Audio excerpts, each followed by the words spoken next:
To the potential breakthrough in the battle against Alzheimer's, the FDA approving a new treatment for the condition for the first time in nearly 20 years. Eva Pilgrim has those details for us.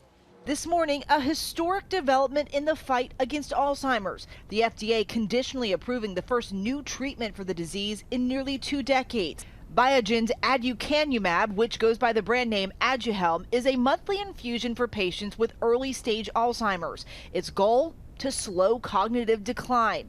It's the first treatment that targets how the disease works, not just the symptoms. Kevin Bonham was diagnosed with early onset Alzheimer's disease when he was 58 years old. He joined a clinical trial in 2017. I could just feel the fog would just lift. But despite enthusiasm for the drug, some criticism and questions. Trials ended in 2019 after data didn't show enough evidence the drug works. The FDA's advisory panel declining to recommend the drug in November. Some experts saying the benefits don't outweigh the risks, like potential brain swelling and bleeding. We have witnessed firsthand how this treatment has helped Kevin. The FDA's announcement falls under its accelerated approval pathway. The FDA asking Biogen to conduct a new trial to prove the drug's efficacy, or the approval could be revoked. We actually need to continue to learn about Aduhelm's benefit in patients of different stages of disease.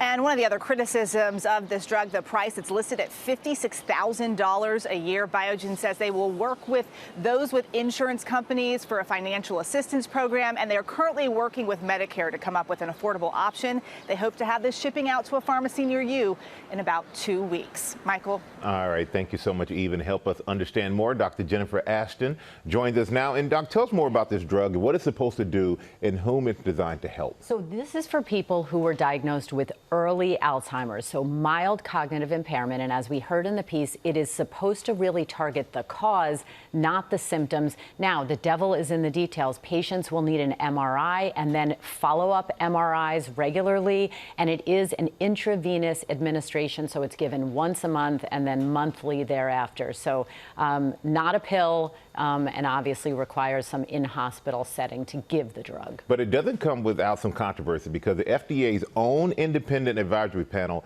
they voted against they did not want to recommend this drug, but the FDA approved it anyway. What were their concerns?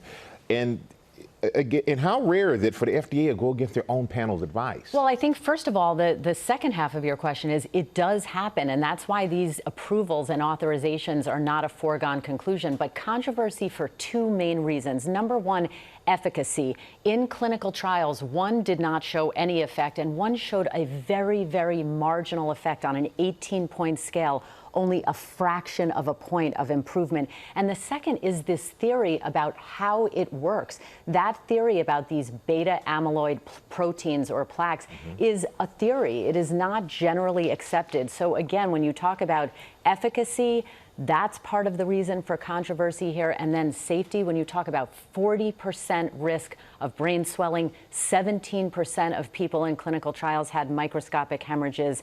Risk benefit, it's not clear cut. It's not clear cut. All right, Doc. Thank you so much, as always. Well, hey there, GMA fans. Robin Roberts here. Thanks for checking out our YouTube channel. Lots of great stuff here. So go on, click the subscribe button right over here to get more of awesome videos and content from GMA every day, anytime. We thank you for watching, and we'll see you in the morning on GMA.